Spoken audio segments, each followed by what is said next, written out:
Hola, buenas tardes a todos. Bienvenidos a la sesión que hemos preparado y que es referente a procesos ETLs, cubo de datos, Power BI. Hay mucha información que tenemos que digerir hoy, que es muy interesante. Gracias por unirse. Hoy tenemos como invitado a Plinio Núñez. Voy a hacer una pequeña presentación de Plinio y luego él va a presentarse igual. Tiene muchas más cosas que decir que las que yo he plasmado aquí en la diapositiva. Pero antes, Plinio, ¿cómo estás? Bienvenido. Muy bien. Gracias por la invitación, Gabriel. Muy contento de poderte acompañar aquí hoy. Siempre que tengas un tema que quieras exponer de todos los que conoces, es bienvenido. Las personas aquí tienen muchas ganas de aprender, de conocer, de explorar, así que aquí siempre lo vas a ver conectados. Eh, Voy a hablar un poco sobre ti, Plinio, para que las personas conozcan un poco más sobre ti, los que no te conocen, obviamente. Tú eres consultor de inteligencia de negocio en la empresa Quest Software, eres compañero de trabajo y has diseñado, bueno, entre los muchos proyectos en los cuales has trabajado, pues en toda tu experiencia laboral, está el diseño de pipeline en Near Real Time utilizando Amazon Web Services de Lambda y Google Cloud para el procesamiento de imágenes, para confección de modelos de Deep Learning basados en ResNet. Se oye complejo eso, Plinio. ¿Qué tan Sí. complejo es el proyecto? Suena más complejo de lo que fue, aunque la matemática por detrás es bastante interesante. No, allí lo que primordialmente se necesitaba era pues bajar un poco la carga operativa de validar. Esto era para una empresa de investigación del mercado, cuántos ítems habían, digamos que en un súper.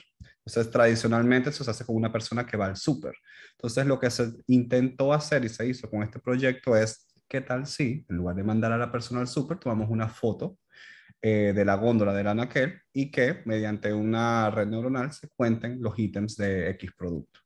Entonces lo que hicimos aquí es conectar a los teléfonos celulares de estas personas que van a tomar las fotos con nuestra infraestructura y allí sí tenemos una integración entre nubes. Nuestro receptor estaba en AWS, pero nuestro procesamiento y entrenamiento en Google Cloud, así que hicimos el puente y lo que hicimos fue un pipeline, que llegaran, se estabilizaran, se fueran a entrenar y que a ciertos rangos del día nos dieran un modelo que podíamos ya testear. Genial, genial, qué interesante proyecto. En ese proyecto tal vez yo hubiera querido ser el que va al súper o o el que va a tomar las fotos ahí para divertirme. No, pero también me encanta la parte de Machine Learning y todas las cosas relacionadas. Algunos proyectos adicionales que me comentaba Plinio en relación al desarrollo de software es las soluciones de presentaciones de datos y APIs de alta transferencia de información en la industria de investigación de mercado y también en cuanto a inteligencia de negocio, pues que también tienes mucha experiencia allí, diseño e implementación de modelos de datos y Enterprise Data Warehouse para análisis en la industria de investigación de mercado. Tal vez también va enlazado con lo que mencionabas previamente, ¿cierto? Correcto, correcto. Y allí el volumen de información radica en lo que justamente estas personas van al campo a recoger.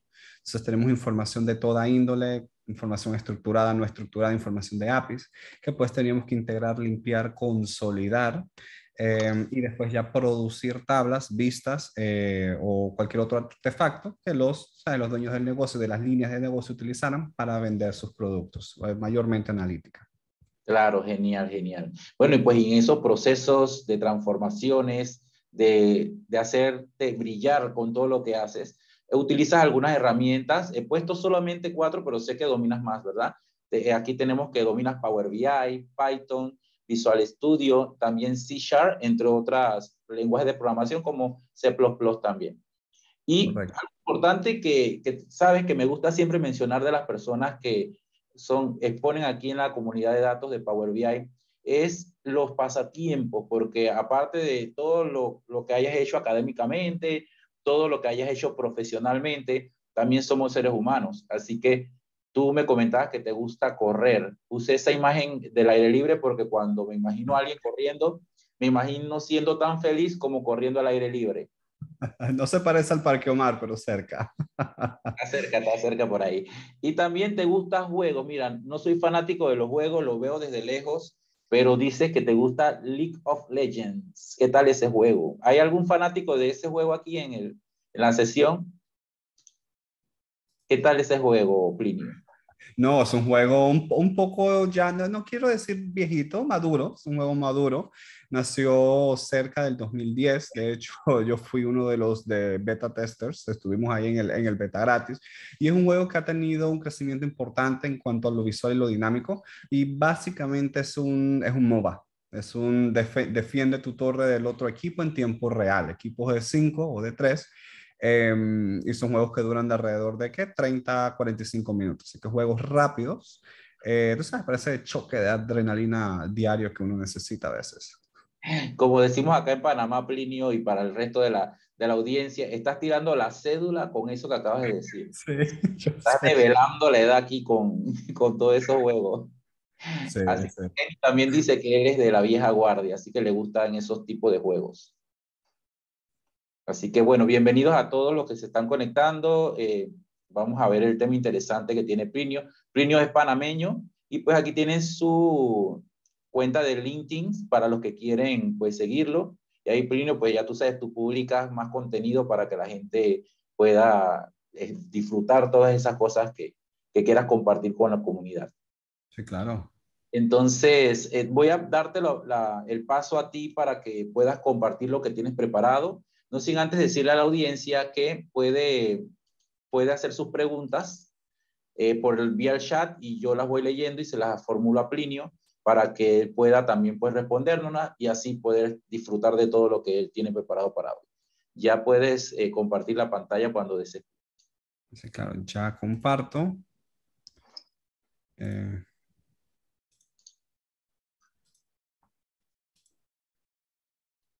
a ver.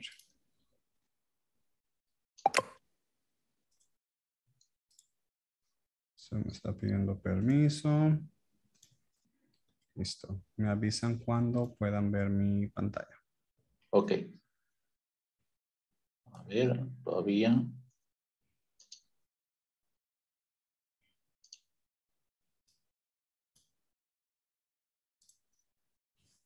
Ah, espérate. Ah. Listo, ahora sí podemos ver tu pantalla premium. Perfecto. Entonces me avisan si entro en modo presentación.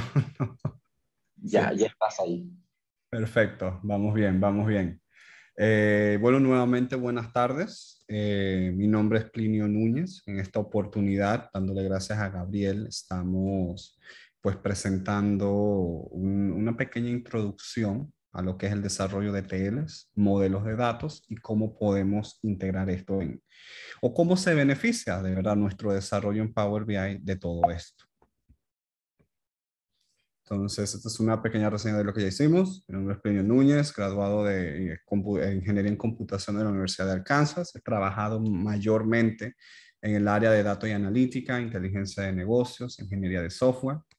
Mi foco de trabajo ha sido la construcción de soluciones de procesamiento, análisis y presentación de datos. Aquí cuando digo presentación es tanto dashboards en herramientas como Power BI, Spotfire, como HTML5. Esto es a lo que me refería con la construcción de APIs de alto volumen, la que nosotros, pues ya el cliente necesitara algo más customizado a sus necesidades, pues construimos un dashboard muy bonito en Angular cuando salió, revelando la edad de nuevo.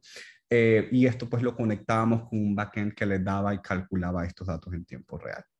Actualmente, como bien mencionó Gabriel, soy un consultor de desarrollo de inteligencia de negocios para la empresa Quest Software. Entonces, información general de lo que vamos a ver. Entonces, básicamente esta presentación está dividida en 4 secciones. La primera vendría siendo el Power BI Mashup Engine, que son las capacidades que tiene Power BI para consumir y transformar datos. Vamos a ver las capacidades ilimitantes de este muy compacto sistema.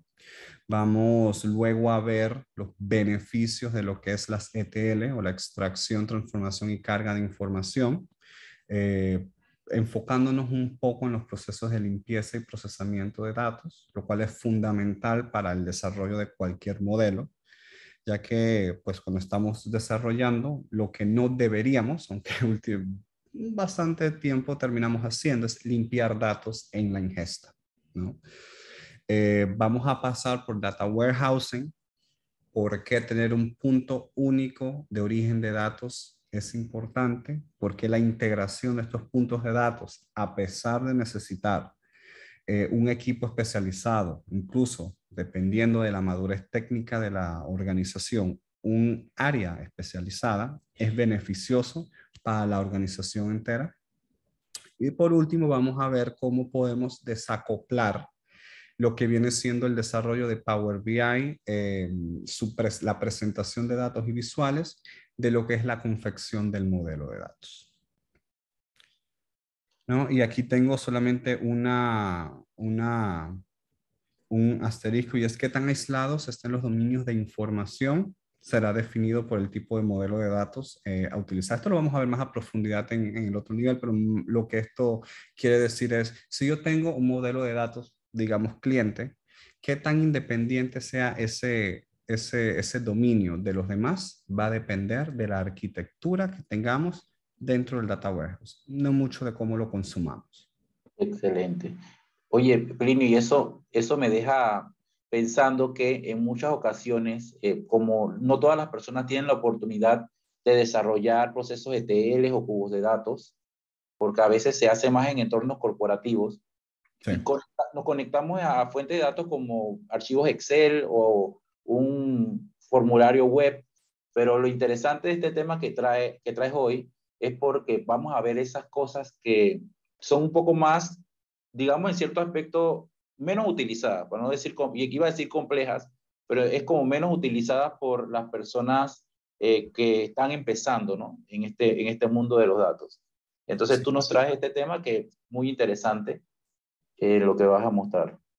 Claro, y muy apegado a lo que mencionas, Gabriel, es la madurez técnica de la organización, porque es muy difícil que una organización que está iniciando en sus primeros 2, 3, 5 años salga con una configuración óptima de un data warehouse. O sea, es posible, y hay varios factores que lo pueden hacer posible, ¿no? Previa experiencia, un músculo financiero importante, una configuración de personas fuertes en el área, pero no es la norma, al menos no en nuestra región.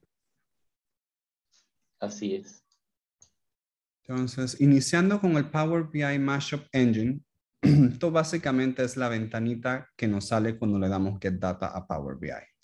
Detrás de esto hay una configuración bastante compleja de procesos de integración y conexión. Básicamente, Power BI nos está abstrayendo totalmente de un proceso de TL. Él se está conectando a un origen, está integrando data, está limpiando data dependiendo de qué hagamos, hacemos un trim, hacemos un replace, y eso lo está vertiendo en una base de datos, que es este modelo que al final vemos y plasmamos en nuestros visuales, ¿no? Entonces, típicamente, nosotros hoy, mañana o cualquier día cotidiano del día de nuestro día de trabajo, nosotros abrimos Power BI Desktop y lo que hacemos es que nos conectamos a una fuente CSV, quizás a uno que otro Excel.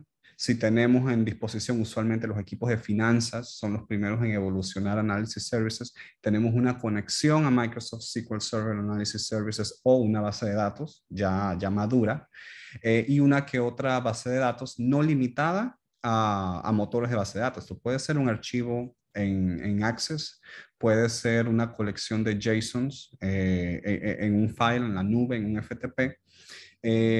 Básicamente, nosotros utilizamos una variedad importante de puntos de datos que consolidamos en nuestros reportes. Entonces, lo que Power BI nos ofrece con esto es una plétora de conexiones para la extracción de datos. Ahí podemos ver que nos podemos conectar archivos no estructurados, podemos conectar los archivos de texto, podemos conectar los archivos XML, incluso Parquet en los últimos rollouts. Entonces tenemos una plétora de conexiones que nos abren esta puerta de oportunidades o complejidad para ingerir data. Entonces podemos buscar en varios lugares. Sumado a esto, el engine, el M-Engine, nos permite hacer transformaciones de datos en ingesta. Es decir, nosotros abrimos este CSV, y mucho nos ha pasado que o está en el encoding incorrecto, esperamos UTF-8 y está en 12605 que es Windows, o tenemos que hacer algunas transformaciones menores como quitar espacios, hacer split de algunas columnas, incluso agrupar o concatenar valores. Eso lo permite hacer el engine de Power BI de una manera muy natural, incluso orgánica. Hace posible consolidaciones de datos poco más complejas conceptualmente que vienen siendo joins. Nos permite agregar data o apendar, no sé si apendar es una palabra, o entablar, unir data con otra. Esto es algo que usualmente está más reservado a herramientas más fuertes de motor de base de datos y aunque Mashup Engine no es una herramienta de base de datos, eh, la arquitectura que hay por detrás de Power BI nos hace esto posible. ¿Y qué es esta arquitectura? Que en realidad lo que hace Power BI tras bambalinas es que crea una base de datos de Analysis Services en su computadora en memoria. Bueno, no necesariamente en memoria, hay tiempos en que esto va a spill off a disco, pero esto está creando una base de datos descubrible en Management Studio en su computadora. Y para los curiosos, aquí les puse una nota, cómo pueden acceder a esto. Abrimos un archivo en Power BI con un modelo de datos cargado y dependiendo de la edición de Power BI que tengamos, ¿no? Si es de la Windows Store o si es desktop, pues vamos a estas carpetas que están acá abajo. Ahí vamos a ver una carpeta que se llama Analysis Services in ID. Entramos allí y vamos a ver un archivo que se llama Analysis Services Port. Es el único archivo de texto en esa carpeta. Cuando lo abrimos, vamos a ver qué puerto en localhost nos podemos conectar a esta base de datos de Power BI. Entonces, eso es algo, una trivia, no sé si ya lo sabían, pero él sí crea una base de datos dentro de la configuración que ya tiene. Entonces, estas son las bondades que tenemos, pero con eso también vienen ciertas limitantes, ¿no? Ya nos hemos conectado a una plétora de fuentes de datos, pero si estas fuentes de datos cambian o si se fragmenta el origen de un dominio de datos, digamos que hoy día sacamos ventas de un CSV, pero mañana son dos CSVs o un CSV y un Excel, pues tenemos que entrar al query editor de Power BI, tenemos que editar los queries que ya hemos hecho y para poder seguir con nuestros análisis normal, ¿no? Porque incluso va a fallar si incluimos algo que no concuerda con la base que ya existe. Entonces ya con esto pueden ver qué tan fácil se puede complejizar el desarrollo de las ETL en Power BI, que básicamente es lo que estamos haciendo hoy día, ¿no? Entonces también una de las limitantes, estamos implementando calidad y cruce de datos nosotros mismos. No tenemos un versionamiento claro, lo cual se nos hace muy difícil saber qué cambio hicimos dos versiones atrás si no guardamos el archivo, ¿no? Y cualquier cambio en los sistemas de origen, obviamente, nos va a tirar o nos va a arrojar varios errores en el modelo de datos de Power BI. Entonces, este es un overview de los pros y cons de lo que hacemos hoy día en Power BI. No sé si tienes alguna pregunta por aquí del chat, no creo que lo vea. No, no hay preguntas por el momento. Solo me viene a la mente cómo evitar, por ejemplo, los cambios en los sistemas orígenes impactan el desarrollo, sobre todo, digamos que una empresa que ya tiene un poco más de madurez, evitaría tal vez conectarse a orígenes de datos que cambian con mucha frecuencia. ¿Te ha tocado ver algún escenario de esos? Sí, claro, sí, claro. Y estos orígenes de datos usualmente es un proceso que alguien hizo X tiempo atrás y vierte archivos en texto a un directorio por FTP. Usualmente dicen, no, mira, toma estos campos de este directorio, hay 10 archivos TXT, hay 10 XML, eso va a ser siempre. Después sale una nueva versión del software, eh, lo integran, todo pasa excelente. Sucede que este pedacito de información no fue pasado por las pruebas de usuarios, cambia el nombre u orden de las columnas y ya se desencadena una serie de errores importantes y muy interesantes de corregir.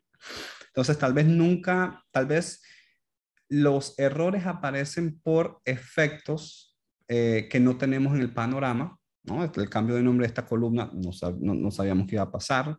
Una fecha, por ejemplo, que cambie de precisión, no sabíamos que iba a pasar. Nuestro proceso de ingesta no tiene previsto esto. Se nos va todo y pues nos obliga a activamente ir a ver qué pasó y ya tenemos que convivir con la historia y lo que viene nuevo. Así es. Entonces, así son una de las maravillosas cosas que pasan en el mundo de la ingesta de datos. Entonces, como ya pudimos ver, nosotros estamos haciendo un proceso de ETL dentro de Power BI. ¿Y qué es un proceso de ETL simple y claro? Es simplemente un proceso que busca realizar lo que es la limpieza y cualquier tipo de transformación de datos, y esto incluye cruce de información, y cargarlo en un lugar que nosotros podamos conectarnos. Básicamente, precalcular cualquier transformación, no métrica, transformación, cambios de formato, cambio de precisión, cambios de encoding, nombres ¿cómo se llama? De columnas. Todo esto es un proceso que se conecta a un sistema origen y pasa por estas 4 etapas hasta que lo vierte en este ejemplo, un data warehouse, pero puede ser un archivo CSV. Puede ser una tabla que va a ser un target de analysis services. Entonces, básicamente, todo lo que nosotros precalculemos antes de importar es un beneficio, ¿no? Entonces, ¿y cómo nos podríamos beneficiar de un proceso de ETL? Pues nos va a simplificar lo que va a ser la complejidad de las consultas M en Power BI, introduciendo no algo que tenemos que consumir y transformar, sino un target que solamente tenemos que leer. Se nos va a dar un origen y este origen usualmente es una base de datos, una vista, usualmente, pero muchas veces puede ser de acuerdo al sistema y las capacidades del sistema, puede ser un archivo CSV, un archivo Parquet, un archivo Delta, dependiendo de cómo esté el negocio en ese momento. Entonces la idea es cómo podemos hacer para desacoplar esto que ya hacemos en nuestro flujo diario.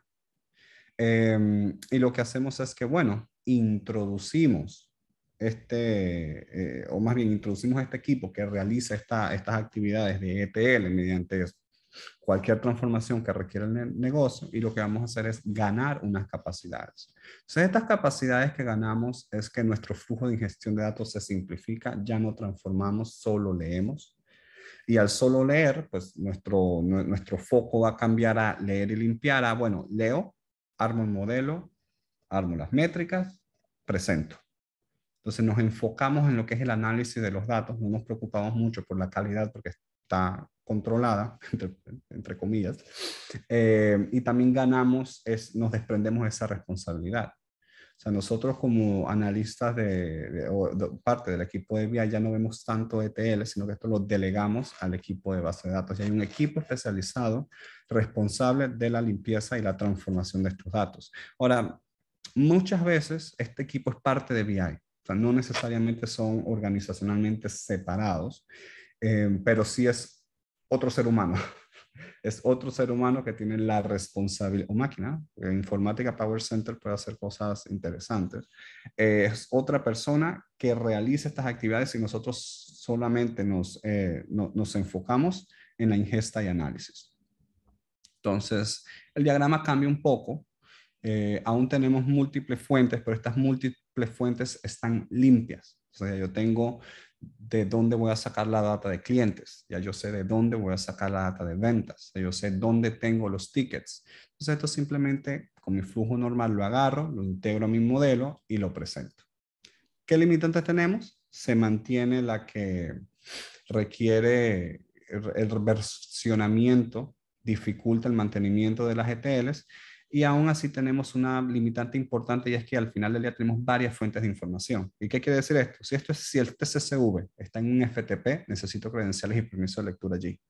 Si esto está en Analysis Services, necesito otro set de permisos para Analysis Services.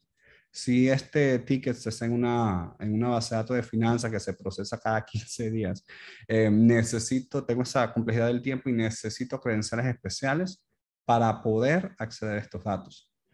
Entonces, si yo estoy haciendo un reporte que es sensitivo, digamos que estoy haciendo un reporte de los ingresos y egresos de la organización, donde parte de esto son los salarios de las personas, pues aquí puede haber un uso o acceso indebido de los datos, ¿no? Entonces es posible, se puede hacer, simplifica el flujo, pero aún hay tela que cortar en cuanto a las limitantes que tenemos, Sí. ¿no?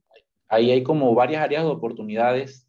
De eso, todo lo que has mencionado sobre si estás en un FTP que necesita las contraseñas, ¿sabes qué? Se me viene a la mente cuando hay una persona encargada de un servidor y de repente la botan o renuncia o pasa lo que sea, y luego nadie sabe quién era el owner de esa actividad o del archivo, y luego qué lío buscar o identificar qué hacer allí en ese caso. Porque a veces cuando se manejan muchos archivos o mucha base de datos o la fuente de datos son inmensas, se tiene esa complejidad.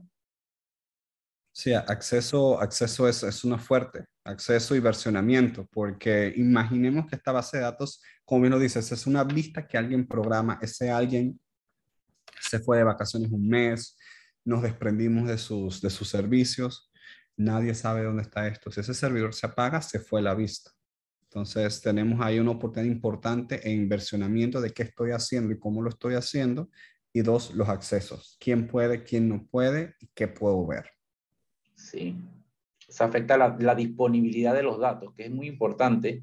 Y hay procesos que no todo el tiempo la persona, o mejor dicho, datos que no todo el tiempo las personas los consumen, pero porque se consumen una vez al mes, una vez al cuarto, cuando van a analizar, vamos a decir, resultados generales, pero cuando van a buscar actualizar los datos, ya no saben quién era el que lo hacía. Así que sí es importante eso que mencionas.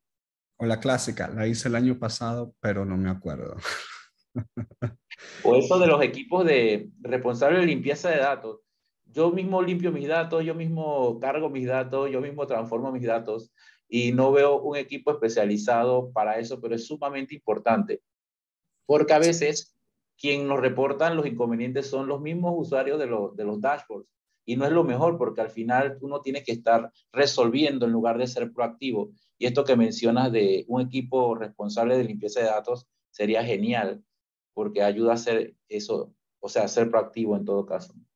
Sí, claro, y esto te desprende la responsabilidad. Hay una persona que está solamente dedicada a limpiar datos.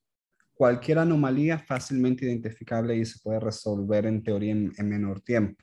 Allí el lado negativo de la moneda, o más bien la inversión que hay que hacer es, pues este equipo pues requiere espacio, requiere herramientas y requiere cierto perfil que no necesariamente es el más cómodo, ¿no? Para sostener en el tiempo. Así es. Entonces, aquí, pues el siguiente paso en mejorar este diagramita que tenemos es cómo podemos hacer para consolidar esto de manera que yo tenga un solo nivel de acceso, tenga un punto de origen único y que esta data pues esté procesada y disponible cuando yo la necesite. Entonces ahí ya entramos en lo que es data warehousing. Ahora, el término empresarial, sí, sería Data Warehouse o Enterprise Data Warehouse para los despliegues más organizacionalmente más duros. Y de hecho, tú integra datos, los organiza de acuerdo a las necesidades y reglas del negocio, pero depende de la madurez técnica del negocio y qué tan definida estén sus reglas, ¿no? Entonces, esto puede ser tan elegante como esta configuración que vemos aquí, que son dos modelos de data warehousing, los más usados, de hecho. Pero si somos una empresa pequeña, pues una base de datos que integre todo, en teoría es posible. Pero aquí estamos hablando de varios servidores, varios nodos, estamos hablando de redundancia entre nodos. Y usualmente, cuando nosotros hablamos, mira, vamos a hacer un data warehouse, conecta tu modelo al data warehouse. Nunca nos conectamos al nodo que escribe. Por ejemplo, yo con mis procesos de integraciones le pego a servidor producción 1, pero todos mis reportes leen de servidor producción 5. ¿Por qué es esto? Porque servidor producción 1 va a ser el que va a estar encargado de recibir los cambios y asimilarlos en su modelo. Después, procesos de replicación de datos van a difundir estos datos del servidor 1 a los servidores 1, 2, 3, 4, 5, dependiendo de qué tanta redundancia tenemos. Esto nos permite a nosotros no bloquear las tablas de lectura cuando estamos sacando una gran cantidad de información. Sí, el servidor quizás read-only aún tiene ciertos bloqueos a nivel de infraestructura cuando estoy leyendo, pero el master, que viene siendo el servidor 1, producción 1, que es el que escribe, pues siempre va a estar escribiendo y replicando. Y los demás siempre van a estar sirviendo y asimilando. Entonces, esta es una estrategia de integración de datos que es beneficiosa sobre todo para modelos pesados. Pero volviendo, eso lo podemos ver más adelante, volviendo a la configuración del modelo de Data Warehouse, los más famosos son Kimball y de Eamon, ambos se definieron en los 90s, y aquí hay una sutil diferencia en cómo estamos percibiendo el Data Warehouse. Kimball lo que plasmaba era, mi Data Warehouse son la colección de data marts de mi organización. O sea, básicamente las fuentes de datos y cómo los datos estén en mi organización, yo los integro y van a hacer lo que es mi data mart. Esto quiere decir que si finanzas está utilizando un set de códigos para la dimensión de ubicación y que, qué sé yo, operaciones está utilizando otro set de códigos para la dimensión de operación, va a haber ese mismatch en llaves, pero debe existir algún tipo de lógica que pueda unirle entre ambas. Este usualmente es el más común, porque es como las organizaciones crecen. Una organización crece, tal vez finanzas es el primero en desarrollarse, después sigue tecnología, ambos tienen su data mart. Rara vez los maestros de datos de finanzas van a concordar con los de tecnología. Cuando vamos a tratar de consolidar todo, el esfuerzo necesario para homologar todos los maestros sobrepasa el presupuesto en tiempo y en dinero que tenemos. Así es que lo que hacemos es que armamos un data warehouse que centraliza todo en un mismo servidor, pero que ese servidor se compone de distintos data marts. Así es que si yo soy una persona que va a hacer un reporte en datos de finanzas, veo un set de códigos para ubicación. Si soy una persona que va a hacer un reporte para tecnología, veo otro set de códigos para ubicación. Si necesito hacer un reporte en ambas, allí sí tengo que hacer alguna magia intermedia para homologar estas dos dimensiones. Pero básicamente lo que Kimball nos dice es, mis data marts hacen mi data warehouse. Eamon era un poco distinto en este sentido, un poco más estructurado en el sentido de que él define el data warehouse y su estructura y de allí parte a data marts. Esto quiere decir que en sentidos organizacionales, si yo soy una empresa, finanzas está creciendo más rápidamente, tengo tecnología un poco más atrás, voy a definir una estrategia de datos, usualmente lo que va a pasar es que voy a armar un equipo que va a definir estos maestros y de estos maestros se genera el data warehouse. Tengo una tabla para ubicaciones, tengo una tabla para información de finanzas, tengo una tabla para información de tecnología y de estas tablas armo mis data marts.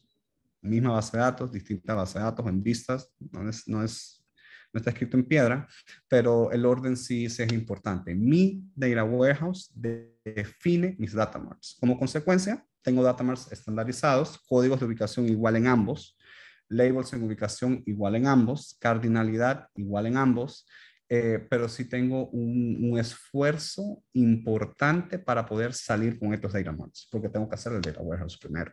Tengo que armar este equipo que quizás no va a ser tan amplio como para hacer una solución de data governance para poder acaparar con todo, pero sí va a ser lo suficiente para darme maestros estándares, al menos, de cada una de las dimensiones que yo voy a utilizar. Esta es un poco más en desuso porque sí es más estructurada, pero no todas las organizaciones nacen así. O sea, cuando yo saco una organización, no necesariamente tengo un equipo de data governance. Usualmente se adquiere cuando es necesario y el diseño de Kimball es usualmente orgánicamente más naturalmente ocurrente, digamos. Y si las organizaciones se casan, digamos que hay una unión, entonces la estructura que tenían una versus la que viene de la otra, entonces ahí entra un trabajo para ver cómo se unifica todo en las dos. Sí, y lo he visto pasar. Lo he visto pasar y es Es interesante, son un periodo de, digamos que de 6 a 12 meses de pura acción en tecnología. El negocio no para, así que imaginemos que tengamos dos soluciones de ERP y tengamos que fusionar la organización. Entonces, la organización se le ocurre irse por un sistema estándar que ninguna de las dos tiene. Se van por SAP. Entonces, necesitamos tener, ya sea nuestro o contratar una firma de tecnología que nos ayude a poner esta solución de SAP 1. 2, necesitamos tener una estrategia de gobernanza de datos, porque si imaginémonos que la manera en que las empresas hacen su negocio muchas veces definen cómo ellos están analizando y formando sus datos. Si yo no tengo categorías de producto en mi línea o no me interesan, no las tengo, pero pueda que las que estoy adquiriendo sí. Entonces tengo que hacer una fusión de conceptos y es una, es una inversión importante. Pero sí, Es muy simple para los que actualmente... tienen que hacerlo. Y tienes que al final del día hay un punto en el tiempo en el cual vives con las tres, ¿no?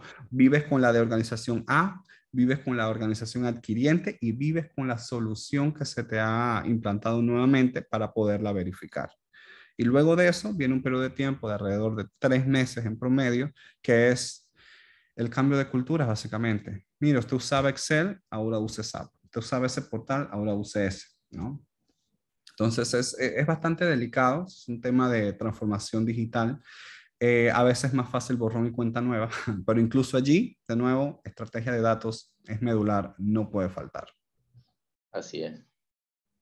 Hay un tercer diseño de Data Warehouse, no muy común, mucho más nuevo. Actualmente en su versión 2, entiendo está habiendo una revisión para lanzar posiblemente una versión 2.5 o 3, y es el Data Vault. En el 2000, este señor, Dan Listed, dijo, perfecto, el tema es que yo quisiese generar mi data warehouse, no de reglas que yo tenga que pues, poner el escuadrón de personas desde el día cero, pero yo quiero crecer con mi negocio. O sea, yo solamente quiero tener mi data warehouse, data que yo use. Ah, que RP, que Sales, que CRM están generando data, perfecto. Pero estoy generando reportes, estoy generando consumo de datos, no, entonces no la necesito. Ah, necesitamos hacer un reporte de venta, perfecto. Agarremos esto y armemos un data warehouse con las reglas del negocio como base. Entonces se les vino la idea, este diseño de Data Vault, yo lo he visto implementado en 2 lugares, o sea, lo he visto en uno y ahora que lo estoy utilizando más a fondo. Y es una manera completamente normalizada, bueno, la normalización está al criterio de los business rules, pero es una manera más seccionada de trabajar con los modelos de datos y los data warehouse. Y esto va de la siguiente manera. Yo tengo dominios de datos definidos dentro de una organización, usualmente. O sea, yo tengo la dimensión de ubicación porque sé dónde estoy en sus regiones y sé que puede tener. Entonces, lo que nos dice el Vault es, mira, tú vas a generar 3 tipos de tablas. Un hub, y un hub simplemente, como su nombre lo indica, es un punto de revisión, un punto de partida, y el hub solamente va a llevar las llaves. Si yo tengo el dominio de contacto, de cliente, de contacto, digamos, pues el hub, contact, guioncito abajo hub o hub.contact va a tener una lista larga de todas las llaves pertenecientes a ese contacto. Estas llaves usualmente son numéricas y pueden tener columnas, bueno, las mandatorias serían la llave, cuándo entró al Vault, la fecha, el sistema origen, de dónde vino, y opcionalmente el ID de origen. Entonces, si yo tengo mis clientes viniendo de Cibel, por ejemplo, y nada más necesito su nombre, yo creo un hub con todos los clientes. Primera columna autogenerada va a ser mi llave del Vault. Segunda columna va a ser el ID que viene de Cibel. Tercera columna el día que lo inserté. Y este va a ser mi hub. Ah, necesito el nombre. El nombre es un atributo. ¿Qué tanto cambia el nombre de una persona? Muy poco, para no decir nunca. Entonces creamos un segundo set de tablas que se llama satélites. Los satélites contienen atributos del cliente agrupados de una manera lógica usualmente de acuerdo a qué tanto cambian en el tiempo. ¿Y por qué esto es importante? Porque cuando yo voy a actualizar, si nos visualizamos una tabla de cliente normal y yo voy a actualizar el nombre a Plinio y yo en esa tabla tengo nombre, edad, estado civil, apellido, segundo apellido, primera biografía que escribió. O sea, yo tengo que levantar esa página, actualizar un récord y dejar descansar esa página en base de datos. Esto nos permite localizar por el hub cuando fue creado, localizar por el satélite qué atributo es, dividirlo en n satélites. Ah, le cambió el estado civil. Levanto esa tabla, levanto ese registro que tiene, esperemos, campos que cambien mucho, lo actualizo y ya. ¿Cómo yo identifico qué cambió? Se lo identifico con checksums. ¿Y por qué checksums? Bueno, no checksums, pero alguna manera aprobada por las reglas del negocio que uno pueda hacer un chequeo rápido de alteraciones en el row entero. Para no ir, bueno, si la columna 1 macha con la columna 1, si la columna 2 macha con la... Lo que usualmente se hace es que se genera una columna extra. Esa columna extra va a tener un hash. Ese hash va a ser en función a todo menos la llave, nombre, apellido, edad, todo lo que esté en ese satélite. Y si ese número cambia, quiere decir que algo de este registro cambia, entonces lo actualizo entero y le actualizo la fecha de actualización. Entonces es una manera más rápida de detectar cambios en las tablas. Tengo que levantar la página entera, así que levanto el registro y lo actualizo entero.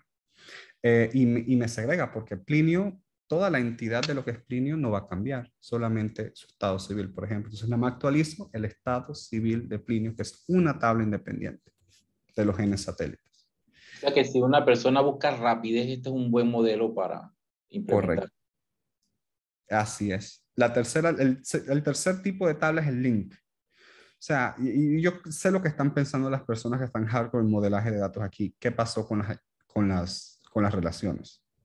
Un contacto tiene una orden, un contacto tiene, qué sé yo, una cuenta. ¿Cómo modelo esto? Un tercer tipo de tabla llamado link que básicamente tiene la relación entre hubs. Tengo el hub de contacto, tengo el hub de cuentas. Entonces, la tabla de link contacto cuenta lo que va a tener es en una columna la llave de Plinio, en otra columna la llave de la cuenta de Plinio. Y lo mismo ocurre del otro lado en términos de satélites. Si algo se actualiza, es mucho más rápido la actualización. Si algo se borra, es mucho más perdonable la actualización. Es un modelo fácil de implementar, fácil de mantener en source control.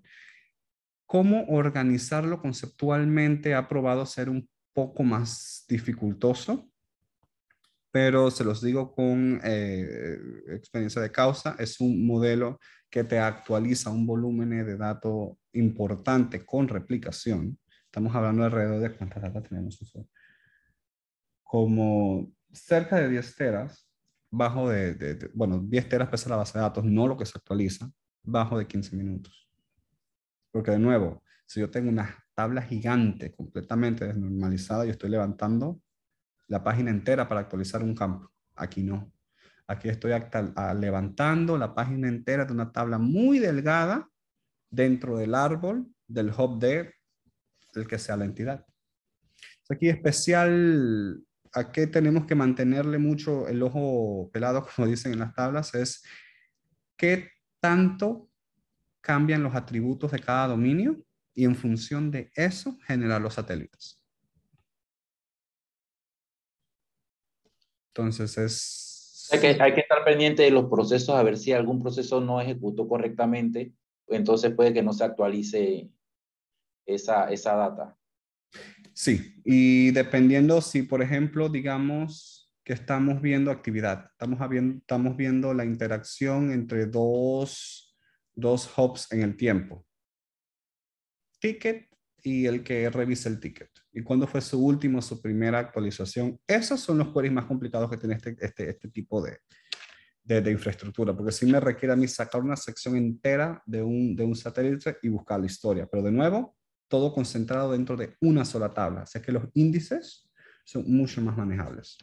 No tengo que hacer un include y tener una variedad de índices por tabla, sino que si desnormalizo adecuadamente, en función a qué tan actualizables son, puedo construir índices mucho más eficientes. y han resultado ser un muy buen fuente de datos para cubos, tanto para cubos como para modelos tabulares. Entonces, esa sería el Vault. ¿Y qué nos da esto? En términos de data warehousing, esto nos da lo siguiente. Aún seguimos teniendo esa gran cantidad de fuentes de información, pero nosotros solamente vemos esta base de datos que va a ser el data warehouse. Tenemos una única conexión en nuestro modelo, tenemos una mucho menor probabilidad de uso indebido de datos, porque está todo integrado, nadie ve nada, tú solamente consumes las vistas que necesitas. Aún pueden haber fugas, de hecho, sí, yo puedo consumir toda la tabla de planilla y pues ahí abre un tema, pero está mucho más aislado y centralizado y más fácil de federar. De nuevo, un equipo especializado va a ser el responsable de la integración y calidad de los datos. Y mi única limitante que tengo ahora es que cambian los sistemas de origen, impactan el desarrollo. Si me toman una columna de esta vista, pues obviamente mi modelo va a sufrir, ¿no? Y hay una última parte que, dado el tiempo, voy a darle un poquito rápido, que va a ser el modelaje en sí. Entonces, mi último dolor es el cambio en los sistemas de origen. ¿Cómo lo puedo solucionar? Es desprendiéndome de la responsabilidad de construir el modelo de datos. Ahora, recordemos de los slides previos que cuando yo doy import a Power BI y le doy load y está analizando y corriendo el query, lo que esto la verdad está haciendo es que está reuniendo todo y lo está poniendo en una base de datos que incluso podemos ver en nuestras computadoras locales. Entonces, la idea con esto es no conectarnos al data warehouse directamente, pero conectarnos a una instancia de algún modelo analítico. El más popular siendo, digamos que SQL Server's Analysis Services. Entonces, la idea con esto es trasladar toda esta complejidad de seleccionar las tablas, seleccionar las columnas, confeccionar las medidas, realizar las fact tables, tirársela a un equipo especializado y yo simplemente enfocarme a tomar la conexión que me dan, conectarme al modelo y con ese modelo, que simplemente es una definición de dimensiones y tabla de hechos y medidas, hacer el reporte, ¿no? Entonces, los modelos de datos podemos definirlos básicamente en tablas de hechos, que son estas fact tables, y dimensiones que definen cómo se divide esa fact table. Y de acuerdo a su estructura, estos son los dos modelos más populares. Hay un tercero, pero ese resulta contraproducente. Y lo puedo mencionar ahorita. El más popular y preferido es el estrella. No es una completa normalización de los datos. Como podemos ver aquí tenemos revenue, tenemos el dealer, pero dentro de dealer tenemos un location ID, lo que quiere decir que dealer tiene información acerca de su location dentro de esta tabla. Y lo que pueden alegar es, bueno, esto no está completamente normalizado. Esto pueda que no sea óptimo. Y debería ser transformado en algo como este, que es el modelo copo de nieve, en donde yo tomo dealer y digo, mira, este es tu location y este es tu país. Ahora, resulta que desde el punto de vista de los modelos, la complejidad de un modelo, aparte de la cardinalidad que él tiene y su granularidad, que viene siendo el número de registros o qué tan al detalle están los registros, se mide por qué tan hacia afuera de la fact table yo tengo que recorrer para llegar a un filtro. En el caso de la estrella, en revenue, yo solamente tengo que recorrer una línea para filtrar toda la tabla por location ID o por location name. De hecho, digo, en contraste, en el modelo copo de nieve, si yo me paro en revenue y quiero irme hasta location ID, yo tengo que irme a dealer, pararme en dealer, es una rayita, y después irme otra rayita para tener location name. Eso, en términos de base de datos, es una extra join. En términos de modelaje de datos, por cómo estos datos están comprimidos o almacenados en, en, en la solución analítica que tengas, en este caso SAS, sí es más complejo. Con un modelo de datos pequeño, no vas a notar ese hit en performance tan fuertemente. Pero cuando ya tú le metes billones de datos a esto y se da, para transacciones históricas y se da cuando cruzas, por ejemplo, transacciones con orden, con productos. Cuando vas multiplicando esto, la cardinalidad de esta tabla te va a dar en los billones. Cuando ya tú tienes a ese nivel de datos, ese extra paso para la join lo vas a poder apreciar visualmente en la rayita de carga de Power BI. Entonces, para poder sufrir este dolor que teníamos de delegarnos el modelo, lo que tenemos que hacer es desprendernos de él, empujar por una implementación en modelo estrella de este modelo. El modelo estrella, el cual es preferido, tiene una cardinalidad, y cardinalidad simplemente se dice, es qué tanto en número de entidades una tabla tiene con respecto a la otra. Por ejemplo, dealer versus revenue. Hay un dealer bueno, hay un dealer y ese dealer se repite muchas veces en revenue. O sea, yo le vendía supermercado Pepito 10 veces la semana pasada, pero yo no tengo el nombre y el ID de supermercado Pepito en la tabla de dimensión y solamente tengo una relación, una llave en la tabla de fact, ¿no? Esa es la cardinalidad de uno a muchos, desde dealer hacia revenue. La granularidad es qué tan suelta está la data de revenue. Revenue se puede medir de muchas maneras. O sea, tú lo puedes poner en, digamos que producto, lo puedes subir a categoría, lo puedes subir a línea de negocio, lo puedes bajar hasta cantidad de producto. O sea, granularidad puede significar la diferencia entre yo te mando 100 millones de rows a yo te tengo que mandar 10 billones. Porque estoy yéndome al detalle de cantidad de producto, pero tú solamente reportas o ves en el reporte de datos a nivel de, digamos, categoría o línea de negocio o familia de productos, pues no hace sentido. Pues se puede hacer, pero no hace sentido tenerlo al nivel de cantidad cuando puedo subirlo bajarlo en granularidad sería en este caso, a categoría para poder verlo desde allí. Entonces esto es algo un poco más técnico a nivel de base de datos, pero que sí nos impacta a nivel de performance, ¿no? Si necesito el detalle al ítem, bueno, la granularidad mayor que tenga, si no, pues lo subimos al valor mínimo que necesite el reporte. Según SAS, se dividen en dos, tabular y multidimensional. El multidimensional usualmente se llaman cubos de datos por cómo están hechos. El tabular simplemente, y el diagrama, el dibujito le hace justicia, es un conjunto de tablas unidas por estas líneas verdes, básicamente. Y la diferencia entre ellos básicamente es cómo está formado las dimensiones y los cálculos. Tabular es muy parecido, más bien es lo que hace Power BI por debajo. Son tablas basadas en relaciones entre tablas y todo esto pasa en memoria.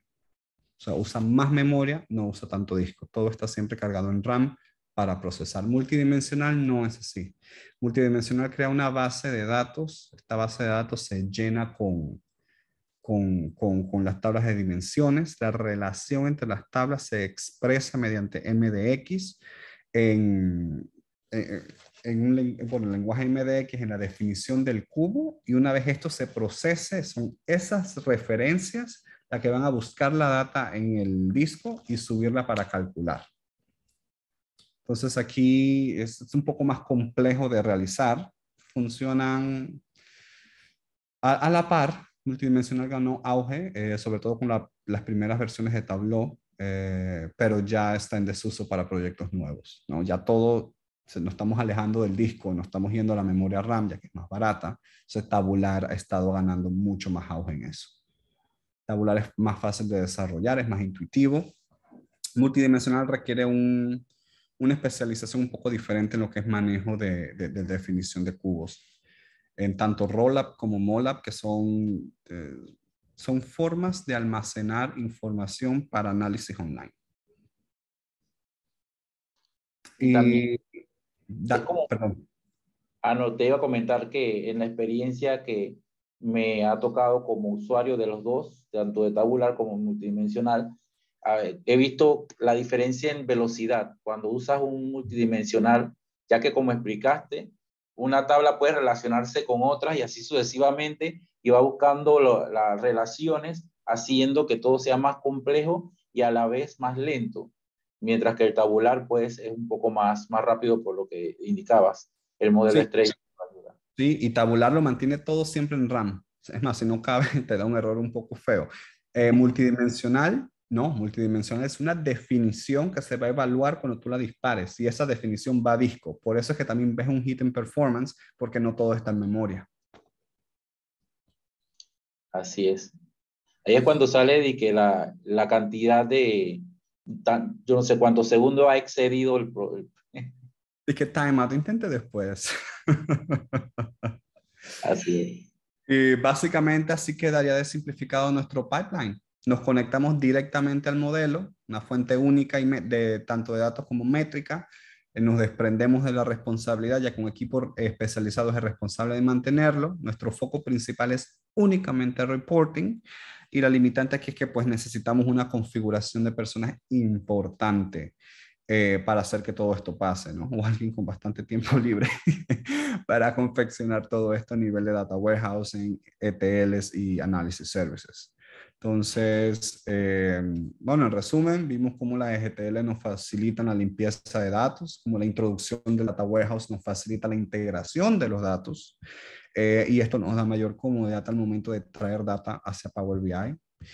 Vimos que delegar los modelos de datos a SAS, por ejemplo, nos permite completamente olvidarnos de todo ese tema de integración de datos y enfocarnos en visuales. Es una alternativa. Sin embargo, tanto ETL como SAS tienen un costo bastante fuerte dependiendo de la configuración, pero que siempre se pueden hacer pruebas de concepto. De nuevo, no necesitas todo un despliegue de Enterprise Data Warehouse si solo quieres integrar. O sea, no medida significa que tienes que hacer un despliegue con replicación, con redundancia, para poder aplicar ninguno de estos conceptos. O sea, esto solamente va a estar amarrado a las capacidades y madurez técnicas de la organización, no más.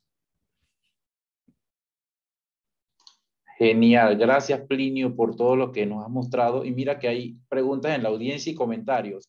Vamos a comenzar con una pregunta de Oscar Zapata que dice, esto es el modelo de dimensiones y fact table que usamos generalmente en Power BI. Si ahora SAS te ofrece cualquiera de ambos modelos tabulares o multidimensionales, espérate, que iba leyendo y se me cambió de pantalla. Sí, fui yo que paré, perdón. Espérate, no te preocupes. Aquí está. Dice, si ahora SAS te ofrece cualquiera de ambos modelos, tabulares o multidimensionales, a la hora de crear un modelo de datos, cuando el expositor, o sea, tú recomiendas migrar el modelo de datos de Power BI a SAS, si recomiendas migrar el modelo de datos de Power BI a SAS. Depende de las necesidades que tengas. O sea, si tienes una fuentes controladas, digamos 3 o 4 fuentes, no necesitas un trabajo muy grande de ETLs, tal vez puedas vivir con lo que ya tienes, ¿no? Si tú ahora mismo me estás diciendo, yo quiero irme a un modelo de SAS, allí hay un tema importante y es que SAS no te permite tener ambos modelos en la misma máquina. ¿No? O instalas SAS tabular o instalas SAS multidimensional. Desde Visual Studio puedes desarrollar ambos. Desde el servidor que va a estar operando esto, la máquina que va a estar sirviendo esto, solamente puede uno o los dos, o claramente puedes poner una virtual y partir a la mitad. Yo diría que si tu modelo es light, tal vez puedas vivir con el modelo como lo tienes. Es un modelo que requiere de muchas personas de muchas personas que lo toquen para surgir un cambio, sí valdría la pena subirlo a SAS. ¿Y qué Si tan tienes la costoso? infraestructura. ¿Sabes qué tan costoso es la implementación en SAS? A nivel de infraestructura o de tiempo. Si me dices de tiempo y si Digo, tienes la fuente de ambos. bueno, sí, porque vamos a decir, si ya tienes un modelo en Power BI que conectas a diferentes fuentes de datos, utilizar una herramienta como SAS, por ejemplo, para crear modelos multidimensionales o tabulares, de acuerdo a lo que cada quien decida, qué tan costoso es el uso de las herramientas SAS. En este Eso, caso, eso te va a ajá. requerir un servidor dedicado, ya sea un servidor en la nube, un servidor on-site, que virtualices uno y lo pongas como la mitad de las capacidades. Va a requerir de algo si es tabular con suficiente memoria para poder servirte el modelo. ¿no? Si es multidimensional, ahí sí necesitas disco y procesamiento para poder servir el modelo. Así que la configuración es un poco distinta. Hay muy buenos planes dentro de la configuración de Azure no está sponsorizado por Azure. Hay muy buenos planes dentro de Azure para levantar máquinas virtuales que te permitan hacer esto. Incluso hay un análisis services de Azure con plataforma como servicio que te permite a ti montar y desplegar tu modelo sin preocuparte por el mantenimiento de la infraestructura. Entonces ahí depende de qué tanto músculo financiero tengas. El más cómodo sería una prueba de concepto, o sea, te la recomiendo. Agárrate un servidor que ya tengas, instalales SQL Server Developer, despliegas tu análisis services tabular, generas el modelo por Visual Studio que te va a tomar el mismo tiempo o incluso más rápido que te tomó hacerlo en Power BI porque es el mismo procedimiento con mQuery y todo es idéntico. Y lo despliegas y ves el cambio. Ahí lo que vas a notar, más importantemente, es que tu PBIX ya no va a pesar de que 100 megas, va a pesar dentro del orden de los kilobytes, o si tiene muchos visuales, dentro del orden de los megabytes. Genial eso. Aquí Jordani nos comenta, el modelo de datos tabular usa el motor XVelocity para su procesamiento en memoria, por eso es más rápido. Hacer un El comentario. nivel de compresión es supremamente mayor al de multidimensional. Claro. Y aquí Oscar nos pregunta también, te pregunta pues, ¿no vas a mostrar un ejemplo de SAS tabular para mostrar algo en la práctica? ¿La migración debe hacerse a mano o hay herramientas para subir un modelo de Power BI a SAS? Ahí hay dos preguntas. No, no quisiera, ahí si fuese de 2 horas, podemos dejarlo para la siguiente, el demo, se puede hacer sin ningún problema, allí que raspando terminé la presentación dentro de 1 hora, pero para mantenerlo cómodo, esta fue solamente conceptual, estamos abiertos a hacer un demo. La otra pregunta era desplegar el modelo hacia Analysis Services. Un Ok, modelo de Power BI a Análisis Services, exacto.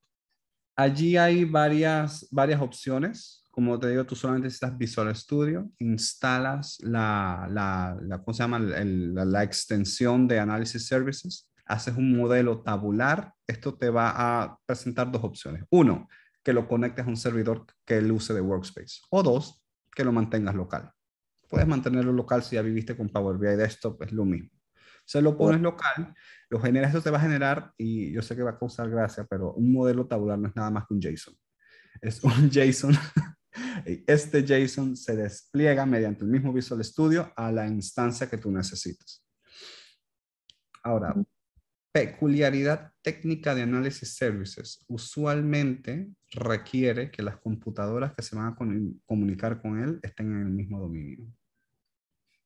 Entonces es un tema ya un poco más de infraestructura, que es un poco más, y podemos ir en detalle en otra sesión, pero básicamente requiere que todo esté en un mismo dominio para poder hacer las transferencias. De lo contrario, se podría utilizar el Data Gateway de Azure para hacer algún tipo de triangulación con el Power BI Service, pero lo que recomiendan es si lo vas a hacer on-premise, que hasta pueda que salga más barato, tanto Power BI Reporting Server como Analysis Services los tengas en el mismo dominio.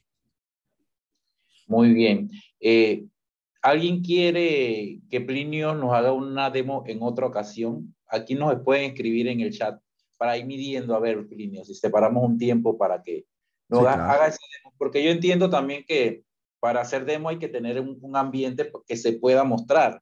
Porque si el de tu trabajo es muy sensitivo y hay información que tal vez no puedas mostrar, ¿no? No, y la Entonces, persona, la Mac, que no puedo, o sea, tendría que hacer una virtual, o sea, necesito un poco más tiempo para preparar mi ambiente, pero sí, claro, se puede. Yo puedo armar una red virtual aquí y podemos hacer un demo. Tal vez no con billones de registros, pero sí con un par de millones. claro, claro, genial. Sabes que a veces poder presentar los temas como lo has hecho tú es importante porque crean o cubren algunas necesidades de conocimiento que tenemos muchas veces en que no sabemos qué es tabular, qué es multidimensional, no sabemos qué es un data warehouse, ahora ese concepto nuevo que estabas mencionando que era el data vault. Entonces, como que entender esas cosas primero es importante y ahora yo creo que estamos listos para un demo cuando ya vamos a ver tu disponibilidad para ver cuándo puedas regalarnos un demo y aquí las personas sí quieren su demo. Así que Sí, claro, ahí se puede, no, podemos hacer algo incluso con la base de datos de ejemplos que tiene Microsoft, porque si es un tema, análisis services usualmente es uno difícil de usar. O sea, lo puedes hacer, lo puedes implementar, pero tal vez no lo puedas usar porque necesitas la instancia en el mismo dominio.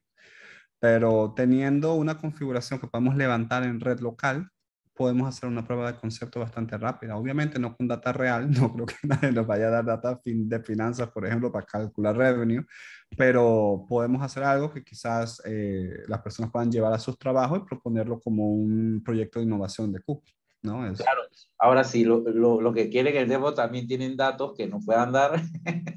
Genial, le hacemos el demo con el cubo y todo junto por ahí mismo. sí, sí, sí, claro. Aquí, bueno, aquí preguntan algo más ya para ir cerrando. No importa tanto el tamaño de los datos como aprender cómo armar algo básico en SAS. Ah, era un comentario de Oscar.